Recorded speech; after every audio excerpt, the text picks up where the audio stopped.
Ya. Bueno, primero estamos con el profesor Diego Reynoso, periodista y comunicador en el área digital hace 10 años ya.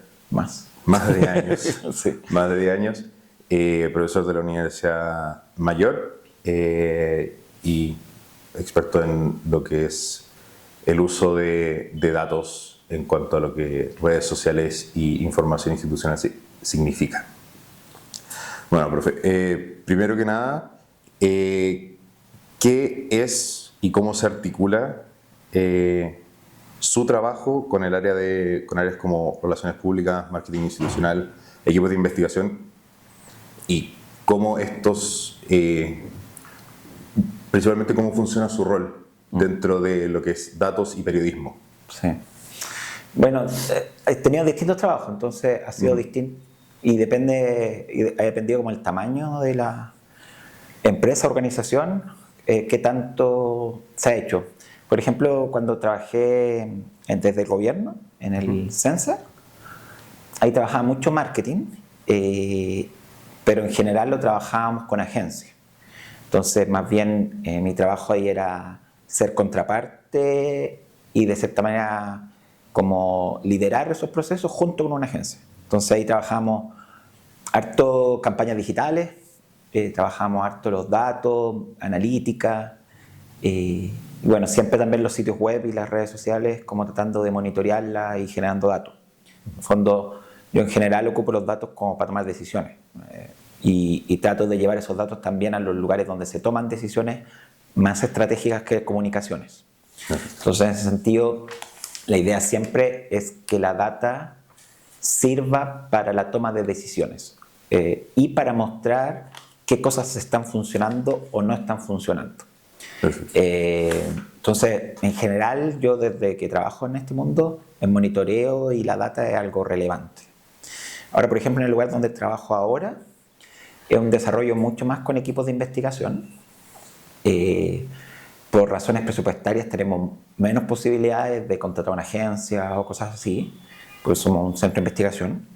Pero lo que hacemos harto es trabajar harto con el equipo de investigación y ver cómo posicionarnos en ciertos ámbitos. Entonces ahí el monitoreo es más artesanal, pero igual es una fuente de información para la toma de decisiones y principalmente sitios web, redes sociales, aparición en prensa, monitoreo de prensa.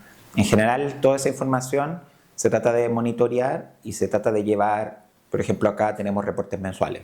Todos los meses hay un reporte mensual estadístico que se envía a los directores de oficina. Acá hay un director en Chile, uno en Colombia y uno en Ecuador.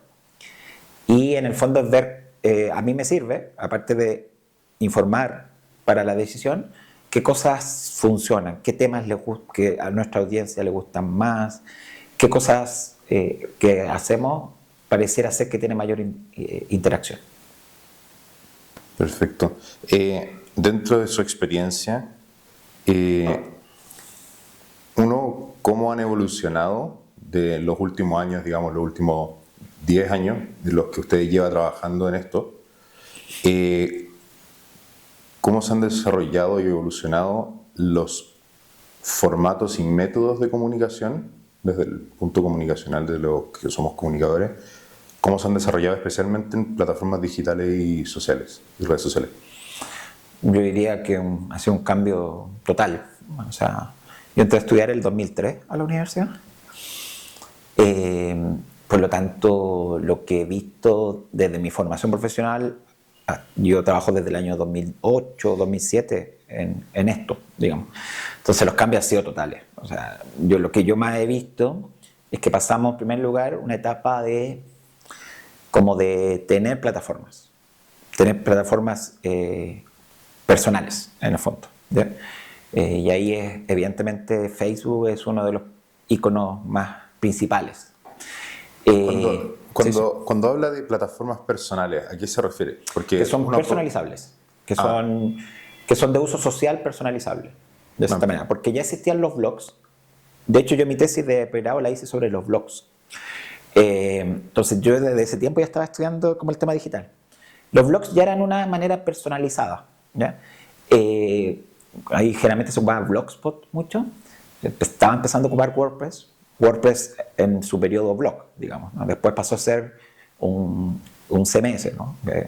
Para poder hacer sitios web. Entonces, personalizable me refiero a que las personas empiezan a tomar decisiones en torno a qué contenidos generar y de qué manera conversar con otros a través de esas plataformas, ¿ya? Ahí, por supuesto, habían antecedentes, ¿ya? Esto no es como que de un día para el otro cambió. Como te digo, por ejemplo, Facebook tuvo los blogs antes. También había mensajería instantánea. O sea, yo me acuerdo de haber utilizado ICQ, estaba Messenger. Ya habían plataformas más visuales como Fotolog. Pero Facebook lo que hizo muy interesante fue que llevó tu vida, de cierta manera, personal a lo digital. Y eso no había pasado tanto, porque por ejemplo en los blogs las conversaciones eran más como técnicas, eran más periodísticas de cierta manera. En Facebook empezó cada persona, su vida personal, a generar una identidad a través de eso. Entonces Facebook cambió mucho como el lugar desde donde se habla. Yo diría que los contenidos empiezan a hablar mucho más. En los blogs ya estaba la opinión, entonces había como una opinión personal, pero acá ya es como comentar lo que hay a tu alrededor. Y luego los cambios tecnológicos han sido claves para las transformaciones también. O sea, a medida que los celulares se fueron haciendo mejor en términos de fotografía y de video, fueron apareciendo redes sociales que fomentaron eso. Por ejemplo, Instagram, que es la primera que surge en la lógica de la fotografía. Entonces, Instagram cambia los contenidos en el sentido de que mete la fotografía como un lenguaje. Siempre ha sido lenguaje, pero Instagram lo lleva a otro nivel. La imagen como... Y empezamos a ver otro tipo de fotografías. No son las mismas fotografías que se tomaban en Fotolog por los 2000. Son fotografías más detalle, ¿no? Una taza de café. Entonces como que yo no aparezco en la imagen, pero estoy en la imagen, pero sin estar visible en la imagen.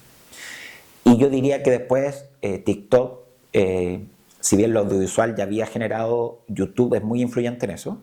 Los celulares también toman mejores videos, hay mejores editores de video online y a través del teléfono. TikTok lleva el video a otra lógica en el sentido de cuál es la narrativa que tiene TikTok. Yo diría que la narrativa de TikTok es muy influyente en Instagram. Instagram hace cambios muy influenciados por TikTok y hoy día podemos ver que en realidad es el contenido audiovisual el que prima. Siempre ha sido el contenido audiovisual bien importante, pero hoy en día es otra narrativa, es una narrativa que incluso cambia como ya llevando lo personal a la experiencia, como que veo mucho contenido desde la experiencia. Te cuento cómo viajar 5 días a Brasil, te cuento cómo conseguí una beca. Entonces parecer ser más experienciales y de cierta manera muy buscando, muy expresivos también. O sea, el video en TikTok es muy expresivo, o sea, no es la tele de los 90, en que el periodista era muy formal, modulaba mucho, ¿no? Es otra, y esa dinámica de TikTok no solo ha sido influyente en las otras redes sociales, sino que también ha sido influyente en el periodismo. Y hoy día en el periodismo vemos que muchos de los lenguajes que están en redes sociales se pasan a los formatos periodísticos, especialmente televisivos. Esta idea del periodista que sale a la pantalla y como que interpela, ¿no? Interpela a la autoridad, hagan algo, etc. Eso yo creo que está muy influenciado por los medios sociales y de cierta manera han transformado el periodismo en todo este tiempo, digamos. De esta misma forma, con lo que ha sido la evolución de la comunicación y su experiencia, ¿qué tipo de estrategia usted ha visto que sean más efectivas al momento de comunicar ciencia o información técnica a través de redes sociales? Que de repente puede ser poco atractiva. Sí. Siempre ha sido un tema cómo difundir cosas más complejas en los medios, ¿ya?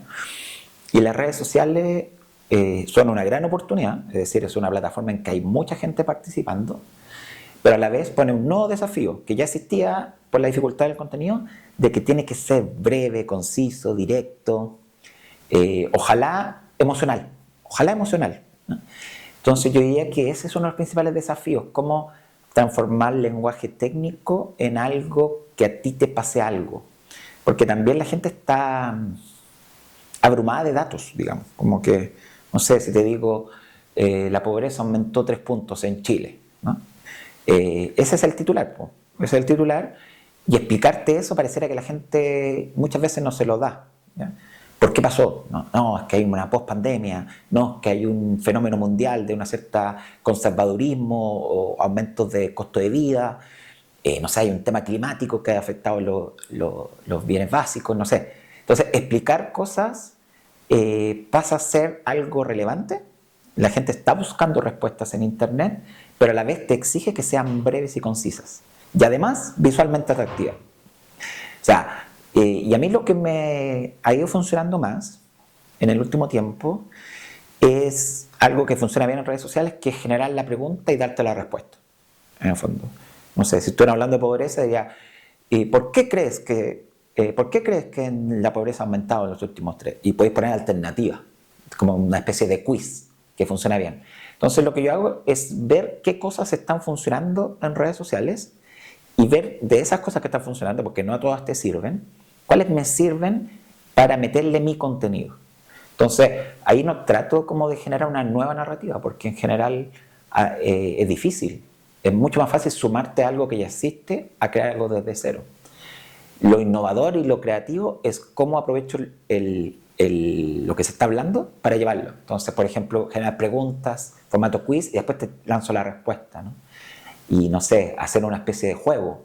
¿Cuántas de las 10 aceptaste? Si eres un 80%, eres un experto. Si eres un 60%, te falta investigar más. Entonces, hacerlo más lúdico, pero sin perder el contenido, porque yo quiero comunicar un mensaje. Pero lo que yo he aprendido en esto ya desde 15 años que llevo trabajando en lo digital es que no puedes tratar de imponer el mensaje, sino que tienes que adaptarlo a lo que tu audiencia... ¿Esta es tuya o de la universidad? No, es mía. Ya. Es mía.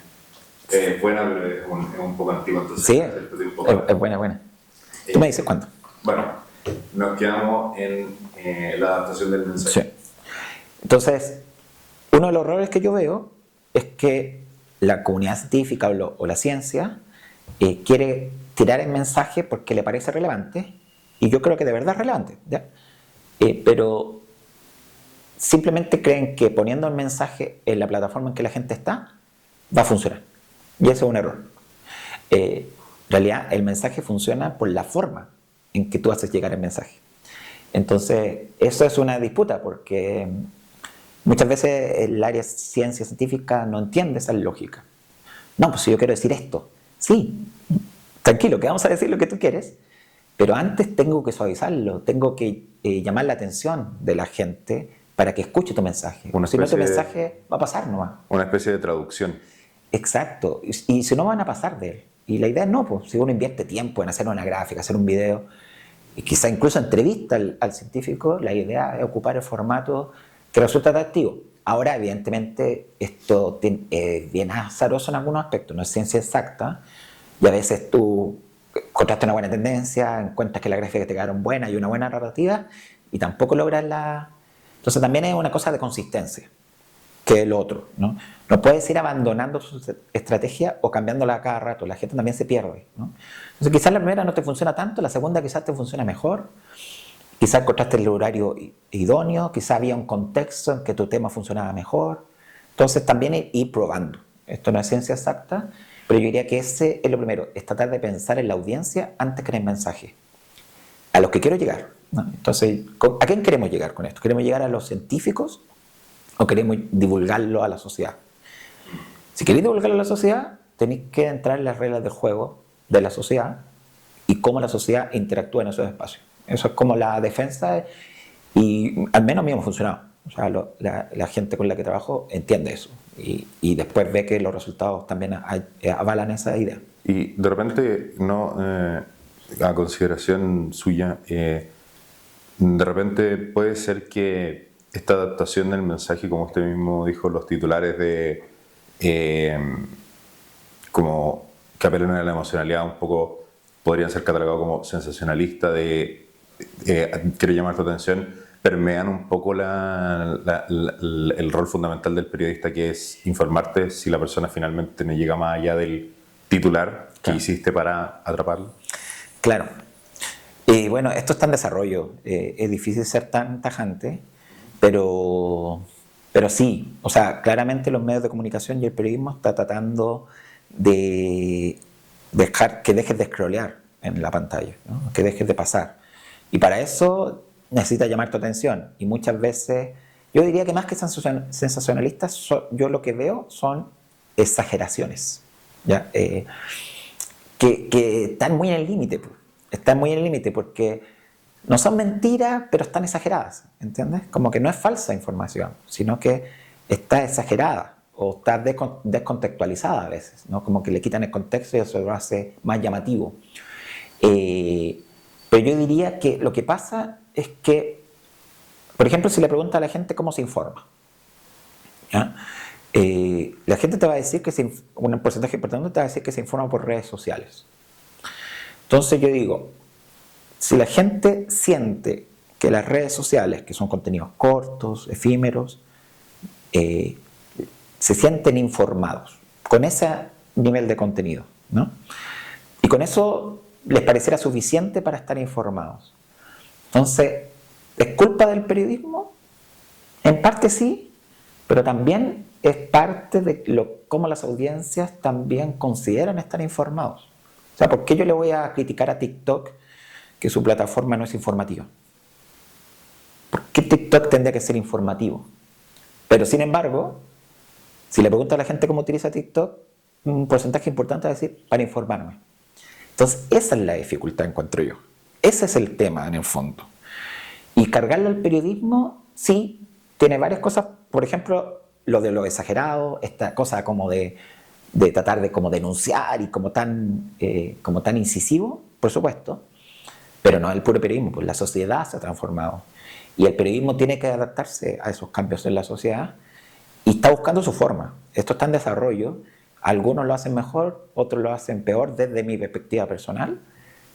Pero no podemos achacarle al periodismo y a la comunicación, es un cambio social. O sea, verlo en todo el ámbito. O sea, la política, el sector privado, todos están en esta misma dificultad. O sea, no, los políticos les cuesta mucho llegar con su mensaje porque ya hacen estos videos que dan harto cringe. O sea, en las campañas que yo veo ahora en la primaria, como, te voy a contar mi día, ¿no? Y entonces ve a, no sé, a Carolina Toá contándote su día, ¿ya? Entonces, ¿por qué está haciendo eso la política? Porque es la manera, ¿entiendes? Entonces, ¿por qué vamos a quitar el periodismo por hacer eso? Digamos, si es algo transversal.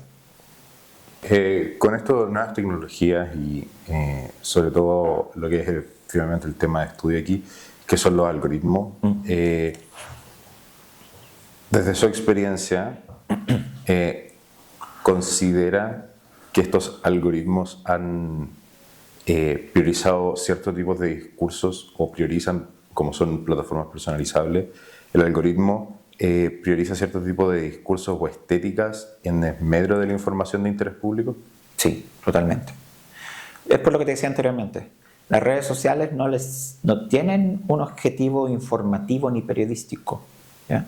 Son plataformas sociales que buscan tener la mayor cantidad de usuarios, viendo la mayor cantidad de contenido y ojalá publicando la mayor cantidad de contenido.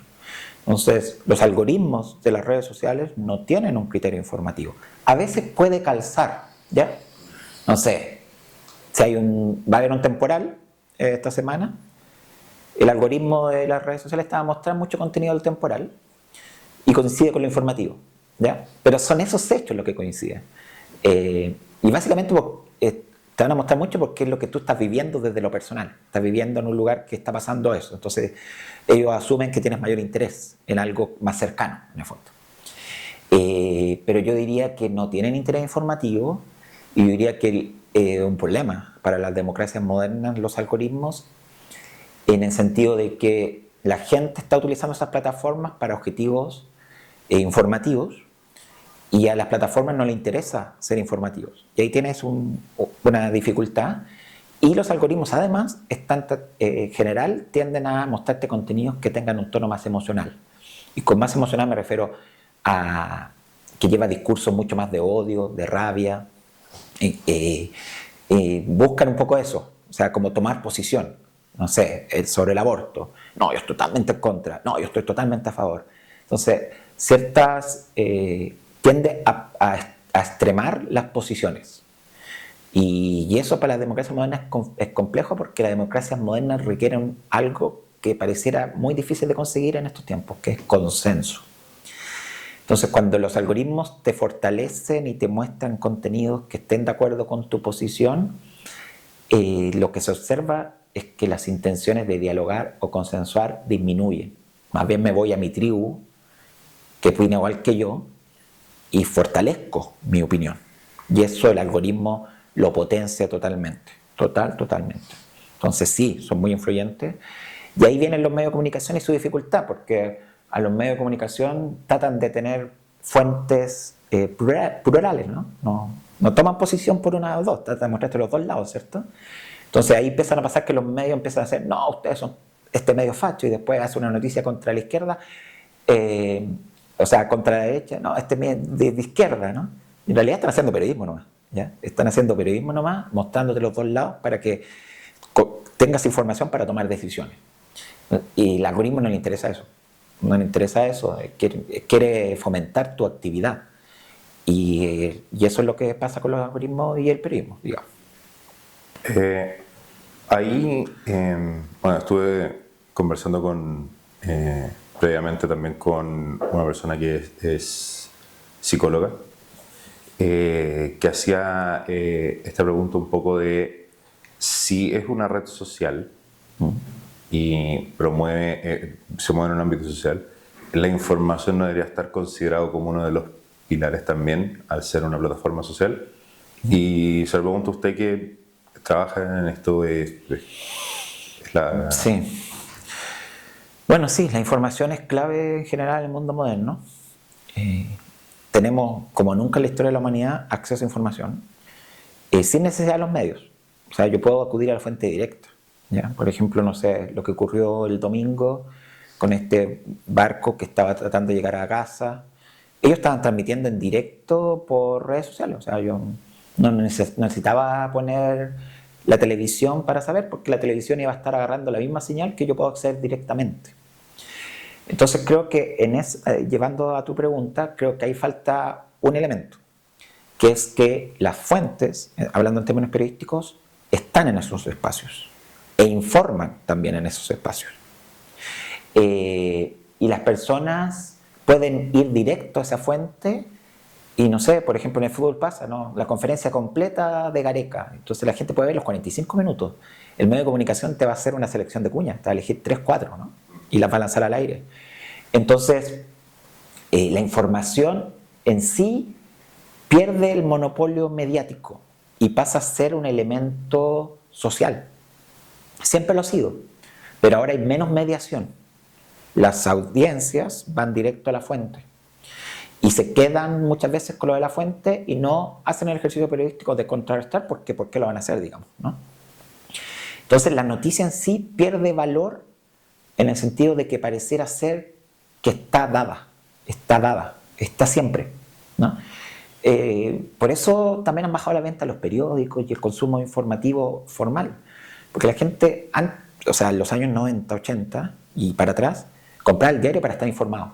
O sea, veía el valor en el producto para tener. Hoy en día, lo que yo observo de las nuevas generaciones principalmente es que dan por hecho que se van a informar. Porque el contenido informativo les aparece. No lo buscan. ¿No? Yo, como soy más viejo, yo sigo buscando las noticias. Yo voy a los medios a buscar noticias y generalmente los periodistas hacemos eso. Pero la audiencia en general, noticias si tú tienes que enterarte. O alguno de las personas que sigues te va a hablar de ese tema que para ti es importante que sepas. Entonces yo creo que esa es como el principal cambio, ¿no? Que la noticia pierde valor y se da por hecho. Se da por hecho. No hay una necesidad informativa en muchos casos. Dentro de este mismo tema, ¿cómo desde el ámbito que es científico, que es lo que uno considera por lo general la información como más dura, es si yo quiero saber cuál es la real información sobre un tema polarizante, me voy, por lo general la gente trata de irse a la Organización Mundial de la Salud, a el Congreso futuro. Así, yo quiero saber lo que realmente está pasando. Por lo general uno gira hacia el contenido científico.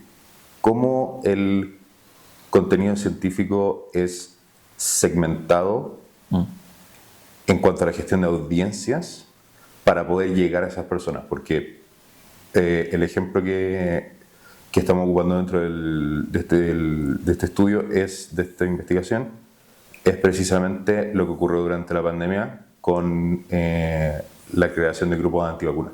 Claro. ¿Cómo está segmentada esa información que llega a ciertos grupos y a otros no? Sí, entiendo. Bueno, yo partiría diciendo que la ciencia y la investigación están haciendo comunicación. ¿Ya? Quizás bien, mal, ahí ya con consideraciones. Todas estas organizaciones tienen equipos de comunicaciones, es decir, saben de la importancia que tiene la comunicación. ¿Ya? Yo partiría de eso. Lo segundo que diría en ese aspecto es que efectivamente existía como como que las fuentes científicas tenían un alto valor en un contexto mediático en que la noticia estaba más centralizada en los medios de comunicación. ¿Ya? Era como una fuente de prestigio tener a un científico. De hecho, incluso más allá de eso, lo ocupaban los comerciales de lavadora, aparecía un experto y decía, no, este detergente es 90% mejor que el otro, ¿no? Entonces había como una fuente de valor, una fuente experta que tenía valor. Cuando había el monopolio de la información estaban los medios de comunicación. Las redes sociales han ido quitando ese monopolio a los medios de comunicación. Y la información empieza a circular desde otros espacios que no tienen intereses en buscar el experto, porque además desde la política, empiezan a surgir voces que desestiman a esas fuentes expertas, las tildan de políticas, las tildan de sesgadas, ideologizadas, etc. Y eso genera que existe una desconfianza. Y si algo cataloga el mundo que vivimos hoy día es la desconfianza. Todos desconfiamos de todo. Entonces empieza a ser más la experiencia como más emocional la relevante antes de la experta. Entonces empieza a ser más importante mi experiencia. No, si yo tengo un tío que le pasó esto. Y eso pasa a ser más relevante que la opinión científica en muchos casos. Y está muy influenciado por las redes sociales. Al principio lo decía, ¿no? Vemos que los contenidos son muy experienciales. Entonces dije, te voy a contar cuál es la ciudad más peligrosa de Europa para visitar en la noche. Y la gente en eso confía más que en ir a buscar el dato, ¿cuál es la tasa de criminalidad en Budapest? ¿No? Confía mucho más en la experiencia de alguien cercano o de alguien que de cierta manera siente similar. Entonces, eso es lo que ha llevado a la dificultad de la ciencia, que termina siendo segmentada a un grupo que cree en la ciencia más que en la experiencia. Y hoy día vemos que la experiencia pareciera ser todo. Y yo confío más en mis afectos que en un experto, ¿no? Y más si alrededor, por intereses políticos, hay todo un desprestigio hacia esas instituciones, ¿no? Lo vemos en Trump, lo vemos en Milei. O sea, hay una política de hacer cosas que dicen, no, esto está ideologizado. Y eso más lo experiencial es como el factor que hace más dificultoso para la ciencia a veces imponerse. Y los medios de comunicación también cuando caen en mostrarnos expertos, buscan de cierta manera volver a eso anterior. Es decir, no, esto es claro, le ocurrió, ¿no? Si no es mentira que le ocurrió, pero es un caso que no es representativo, por ejemplo, ¿no? Entonces, eso es lo que yo siento que ocurre. Para esta misma segmentación, termina siendo una segmentación algorítmica. ¿Qué lógicas se aplican para ajustar los mensajes públicos a plataformas como Meta, Google Ads? ¿Y cuáles han sido los desafíos éticos que ha encontrado el periodismo al respecto? Mira, voy a ser sincero, no conozco tanto en ese ámbito. Entonces tengo una opinión personal que, a diferencia de las preguntas anteriores, es mucho más de personal que profesional. Yo creo que los límites éticos se han ido corriendo. De a poco, ¿eh? Porque generalmente los cambios no son de un día para otro. Y yo creo que la principal ética es el tema de lo público y lo privado. Los periodistas trabajamos en lo público, pero evidentemente reporteamos en lo público, pero también en lo privado. Y yo creo que yo lo que veo es que cada vez se corre más el cerco de llevar lo privado a lo público, ¿ya? Y ahí creo que los algoritmos son clave porque en el fondo los algoritmos potencian ese tipo de contenido. Un contenido que cuenta el chisme, que cuenta, no, por ejemplo pasó cuando se filtraron estos audios de Iracy Hasler y Caro Cariola que hablaban mal del presidente en el marco de una investigación que no tenía nada que ver con ese tema. Esa noticia algorítmicamente fue potenciada. Fue potenciada no por un interés maligno de las redes sociales, sino por cómo están configuradas las redes sociales. Que básicamente un chisme funciona bien, ¿no? Funciona bien, entonces y eso desde siempre, pues, en la humanidad. Lo que pasa es que estas plataformas tienen un nivel exponencial de masificar y viralizar algo. O sea, cualquier persona que yo crecí en los 80 en un barrio, un chisme corría. Si a los seres humanos nos gusta el chisme. Pero con las plataformas de redes sociales esto circula. Entonces el periodismo, como está compitiendo con las redes sociales, pasa muchas cosas de lo privado a lo público porque saben que va a funcionar y va a viralizarse. Y ahí está el límite ético. ¿Qué tanto de lo privado puedo llevar a lo público o qué tan necesario es llevar esa cosa privada a lo público? ¿Por qué es importante sacar eso de lo privado y llevarlo a lo público? Porque claro, si yo quiero sacar algo de lo privado a lo público para denunciar un desfalco masivo de dinero, hay una justificación. Pero sacar de lo privado a lo público que dos políticas están hablando mal del presidente, o sea, algorítmicamente y funcionaba, ¿no? Iba a funcionar, cualquier persona sabía que esa noticia iba a funcionar y que todos iban a hablar de esa noticia. Pero ¿cuál es el límite? ¿Cuál es el límite de pasar lo privado a lo público? Y eso yo creo que es lo principal llevando ética y algoritmo.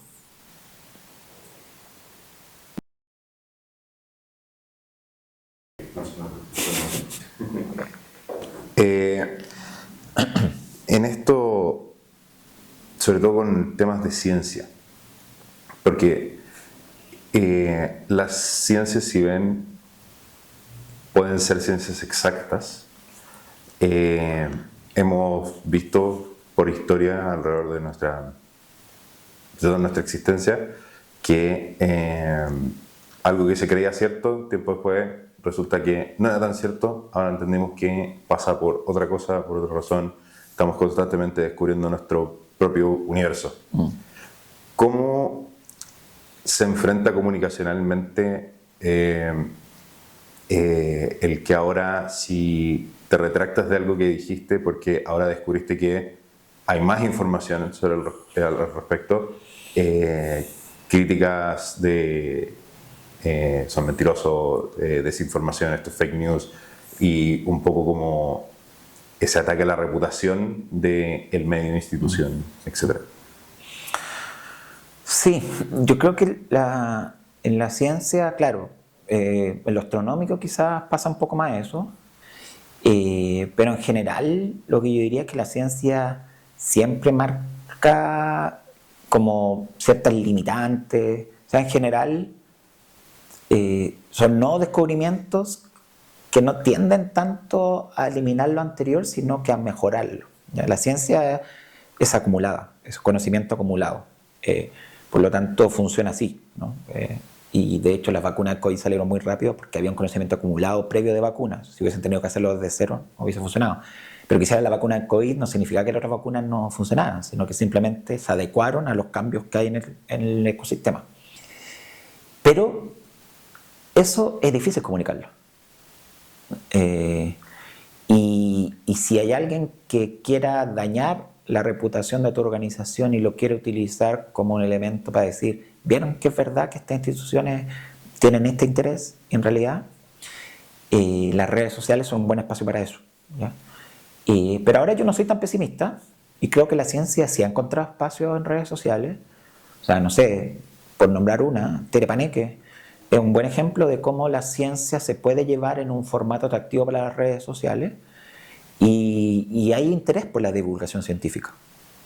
O sea, lo que yo creo es que hay interés por la divulgación, o sea, interés por cualquier tema en redes sociales. Yo siempre hablo de eso. Sáquense de que este tema no va a funcionar en redes sociales. Quizás no ha funcionado hasta el momento, pero no significa que no vaya a funcionar. Hay que darle una vuelta. Y la ciencia, si bien puede tener estas dificultades, que son reales y que van a seguir ocurriendo, también tiene un potencial y es una oportunidad.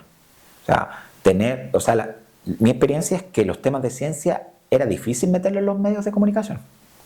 O sea, que la pauta se la comía la política, el deporte. Entonces los temas de ciencia tampoco se idealiza en la anterior también. Pues. Tampoco era que todos los medios cubrían ciencia y era maravilloso. No, no era así.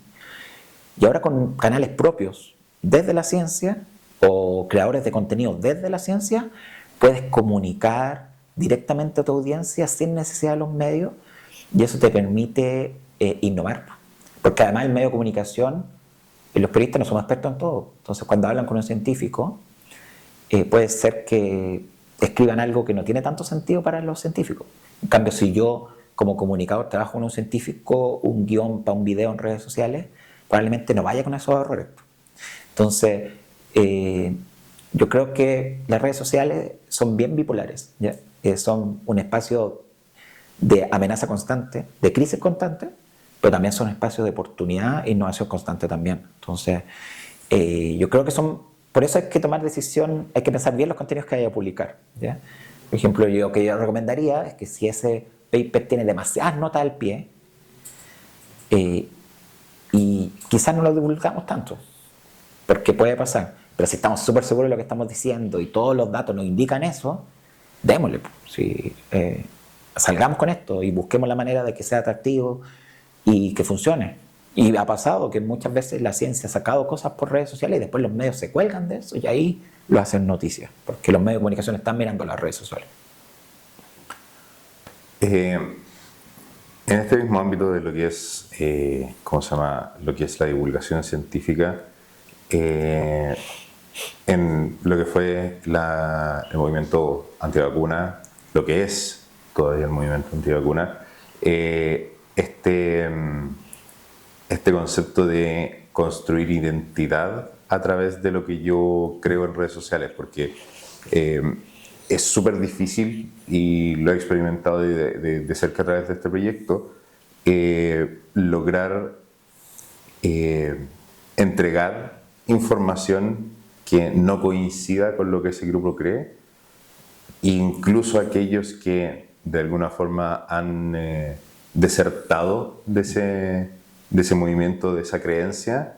También es súper difícil conversar con ellos del tema. Sí. Porque al final como que construyen una identidad. Usted, basado en lo que ha experimentado, ¿cómo ve esa construcción de una identidad digital? Y cómo difiere también de lo que es una construcción de una identidad en la realidad. Sí, yo creo que ese es un tema clave en las redes sociales. ¿Por qué les va tan bien a las redes sociales? Porque son identitarias. ¿Ya? Y podemos criticar a Mark Zuckerberg, pero Mark Zuckerberg fue el primero que vio eso, vio ese potencial. Dijo, acá hay un potencial de que las plataformas no sean solamente una plataforma de publicación de contenido, sino que sean parte de la identidad de las personas. Y desde Zuckerberg en adelante, todas las redes sociales han sido identitarias. ¿Ya? Y tiene un alto componente identitario. El segundo aspecto es que al ser humano le cuesta cambiar de opinión. ¿Ya? Y esto habría que ir a cosas más académicas, pero la opinión pública hoy en día está muy personalizada más que tan masiva. ¿Ya? Y por lo tanto, la opinión es parte de tu identidad. Entonces, lo que yo opine sobre un tema me hace parte de una comunidad de la cual yo no estoy dispuesto a moverme. y es lo que tú me contabas. En el fondo, si yo soy una persona que opino que las vacunas son nefastas, en Internet voy a encontrar contenido que va a reafirmar esa opinión y por lo tanto, al estar en un conjunto de personas, se va a transformar en identitaria. Porque si fuera una opinión que no encuentra una comunidad, la persona no va a querer mostrarla como parte de su identidad. Cuando yo muestro algo como parte de mi identidad, es porque hay un espacio de comunidad que me permite desenvolverme en ese aspecto. ¿Ya? Que no voy a ser criticado, que no voy a ser troleado, que no voy a ser... Entonces, en Internet hay contenido para todo. Entonces, todas las opiniones tienen una comunidad y por lo tanto se pueden transformar esa opinión en una identidad. Y si difiere de la personal o no, yo tengo mis dudas. Creo que al principio Internet tendía a diferir más. Hoy en día diría que la identidad digital como valor, ¿ya? Como valor, la gente la sitúa en un aspecto muy importante, especialmente los jóvenes. Su identidad digital es muy importante para los jóvenes. ¿Esa identidad digital puede ser distinta a la identidad física? Sí, porque el mundo digital te permite, te quita la barrera del peligro. O sea, si yo te digo algo violento a ti, tú puedes agredirme en contra. Si yo te lo digo por redes sociales, tú no solo tienes la palabra para poder herirme. Entonces, evita ese contacto físico que los seres humanos somos temerosos de poder entrar en esa disputa. Entonces, exacerba ciertas cosas. Pero no evita que tú pienses eso. Quizás tú en el aspecto, tu identidad en el aspecto físico, tú no lo vas a decir. Cosas que te puedan poner en peligro, no sé, te puedan hacer perder el trabajo, cosas como esas. Pero sí las piensas. Y la identidad digital simplemente te ha dado un espacio donde tú puedes ejercer ese pensamiento. Pero igual con el tiempo ha empezado a ser un lugar que también, o sea, a mucha gente la encuentran una publicación en redes sociales y lo echan de un trabajo por lo que dicen. Entonces, lo que yo puedo ver es que cada vez calzan más. Pero evidentemente la identidad digital y la identidad de persona son distintas, pero son parte de la misma persona, ¿ya? Entonces no es como que soy negro y después soy blanco. O sea, no. Probablemente soy más gris y quizás me muestro más negro en Internet y más blanco en el mundo físico nomás. Eso es lo que pasa. Menciona que para los jóvenes es algo como primordial lo que es la identidad digital. ¿Cuál es la razón? ¿Por qué primordialmente los jóvenes?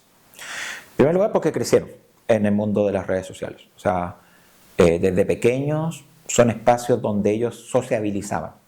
Y para el ser humano, las cosas que hace de pequeño son muy relevantes, ¿no?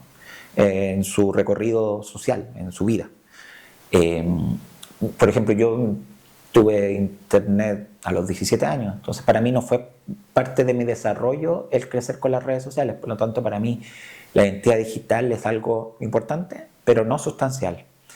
Y en primer lugar, dado que crecieron con eso, en su núcleo etario, generacional, hay una alta relevancia de las redes sociales.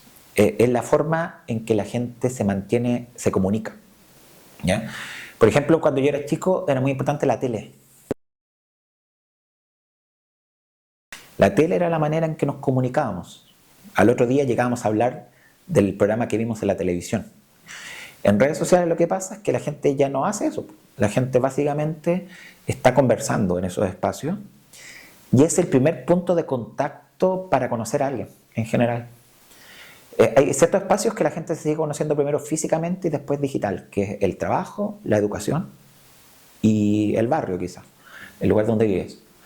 Pero en general es el primer punto de contacto. Entonces las personas, los jóvenes, saben que es el primer lugar donde lo van a ver. Y esa primera mirada es muy relevante. Entonces sus redes sociales identitariamente buscan que tenga una identidad que sea atractiva hacia las personas que lo van a ver por primera vez. De cierta manera tienen como pequeñas estrategias, ¿no? Y además exige esa identidad reforzarla constantemente. En las redes sociales no basta con decir periodista, comunicador social, hincha de Colo-Colo. Si en esa red social yo no reafirmo constantemente con contenidos en el feed, en las stories, etc., probablemente esa identidad se me va a caer, ¿no? Entonces, los jóvenes crecieron así, crecieron con, o sea, depende de la edad de los padres que dejaron, pero crecieron con un dispositivo. O sea, más allá que tuvieran uno personal o no, existía. Veían a los papás utilizarlo, lo ven en la televisión, lo ven en las series, lo ven en la vida cotidiana. Por lo tanto, este aparato es central para conectarse con el mundo. Entonces, las redes sociales son la manera en que se conectan con el mundo.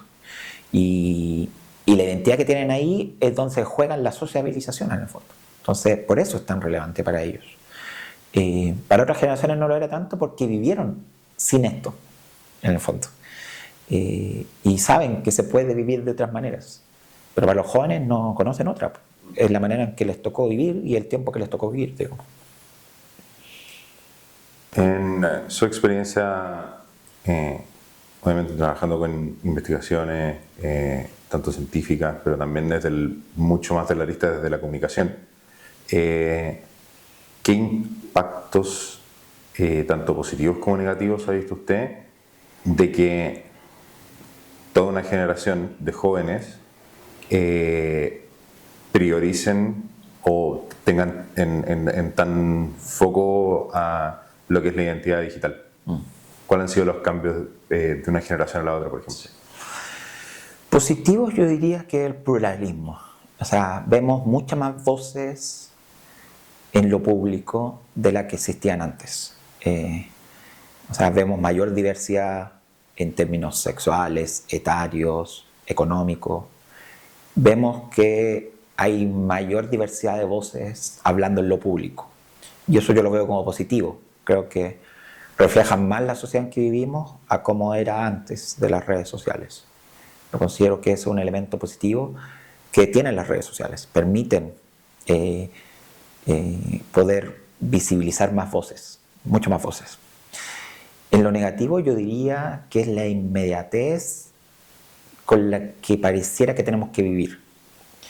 Y esto está muy asociado a la ansiedad propia de la generación. Yo diría que las redes sociales, con su lógica de 24 horas, con la lógica de hecho hay un término en inglés que se dice FOMO, que es Fear of Missing Out, y genera mucha ansiedad en los jóvenes. Tener un aparato conectado a internet en el que se juegan tanto su sociabilización, su identidad, genera mucha ansiedad en los jóvenes, y yo creo que ese es quizás el principal aspecto negativo. A modo de reflexión final, ¿qué transformaciones anticipa usted para los próximos 5 años en el campo de la comunicación digital institucional? ¿Qué cree usted que se viene en ese sentido? Oh, es difícil, es súper difícil la verdad la pregunta. O sea, la pregunta es buena, pero es difícil responder porque, no sé, o sea, imagínate lo importante que fue la pandemia para la comunicación digital. Y nadie la pudo ver venir. O sea, no se podía ver. Entonces, hay hechos que pueden cambiar todo. O sea, las guerras también, vemos que cada vez hay más guerras, también afectan. Pero bueno, no voy a escapar de la pregunta y voy a tratar de responderla, pero siempre con una nota al pie de que esto es 2025, 10 de junio. Sí, absolutamente. Yo diría que lo que yo veo que viene es, en general, que es una experiencia mucho más mezclada con la inteligencia artificial. Creo que la inteligencia artificial ya lo es y lo va a seguir siendo. Es una plataforma que también trabaja en conjunto con las redes sociales. Entonces yo creo que la inteligencia artificial va a ser mucho más preponderante de lo que es ahora, que ya lo es. Yo creo que en 5 años más vamos a estar... O sea, imagínate, la inteligencia artificial crece por el conocimiento que nosotros le entregamos. Así aprende. Y ya las inteligencias artificiales actuales responden muy bien a las preguntas que uno le hace. Imagínate en 5 años más, con la cantidad de preguntas que se le han hecho y la cantidad de aprendizaje que tuvo la inteligencia artificial. O sea, el poder de la inteligencia artificial en 5 años más es difícil de dimensionar. Pero de que va a ser relevante, va a ser relevante. Eso es lo lo primero que yo diría, que la inteligencia artificial va a jugar un rol fundamental en los algoritmos, en las redes sociales, en el periodismo, en todo. Eso es lo que yo veo en 5 años más, y lo que veo también, yo diría que es a ultra segmentación. Ya, o sea, hay gente ya que habla con la inteligencia artificial, o sea, ya no necesita otros seres humanos para comunicarse o para dialogar. Las empresas también lo ocupan, ¿no? Los bots y toda esta lógica de que tú necesitas consultar algo a tu empresa telefónica y le empiezas a escribir con un chatbot. O sea, eso yo creo que van a ser cada vez experiencias más ultra personalizadas, ¿ya? La personalización es parte de Internet, es uno de los principios de Internet, desde que se fundó. Pero yo creo que va a aumentar esa personalización y se va a hacer cada vez más notorio el que interactuamos con máquinas inteligentes que nos entregan información. Y ahí yo creo que si la información le queda valor, ya pasa a ser un bien mundial la información, y cada uno de nosotros va a tener su propio periódico de consumo que van a estar ahí. Y yo creo que el video va a seguir siendo relevante, pero yo creo que van a surgir nuevas narrativas. Yo creo que la narrativa de TikTok es muy preponderante en lo audiovisual hoy en día. Corte directo, música de fondo, personas que aparecen en cámara con mucha expresión. Yo creo que va a dar un giro eso. No sé para dónde, pero yo creo que en lo audiovisual va a haber algún cambio. En 5 años es mucho tiempo para Internet. No sé si va a ser otra red social o si algunas redes sociales que actualmente tienen va a sacar un nuevo formato, pero yo creo que vamos a ver algún formato audiovisual nuevo y alguna narrativa nueva en estos próximos 5 años. Y ahí vamos a ver cuál sería, ¿no? La lógica indica que cada vez tiende a ser como más dinámicos los videos, ¿no? En general cortos, breves, directos. Yo creo que en esas 3 inventos me atrevo a inteligencia artificial, ultra personalización y diría yo lo audiovisual en un nuevo formato y una nueva narrativa.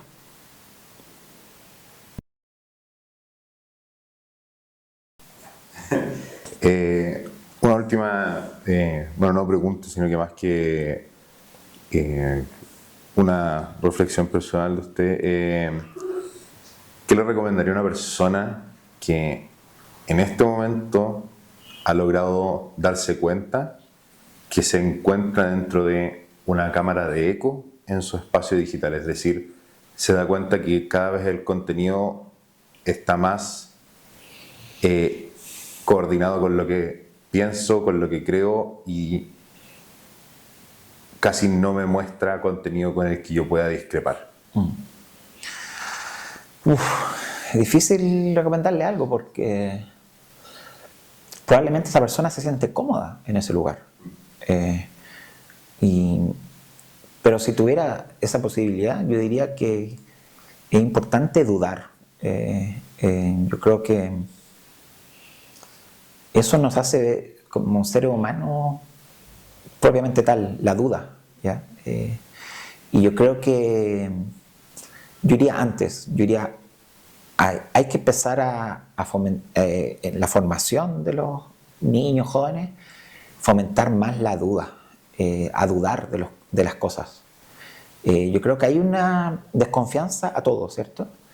Pero hay poco a veces interés en ejercer la duda, en investigar.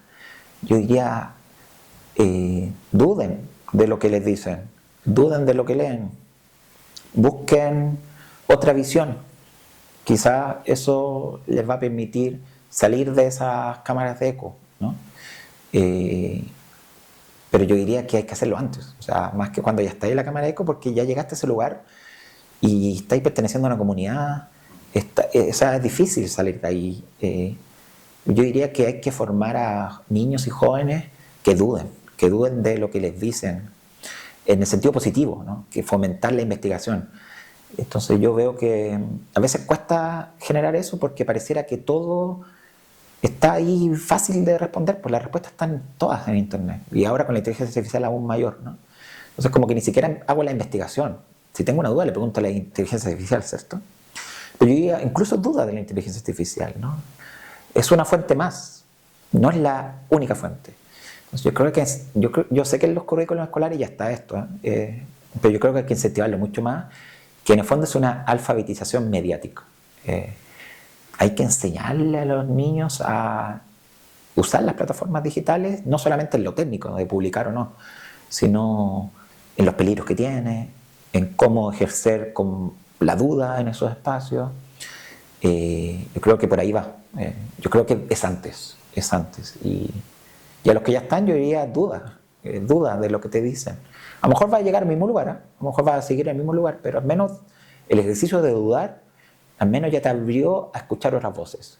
Y si sigues quedando con esa voz, bueno, ya está, digamos. Siempre va a haber eso, digamos.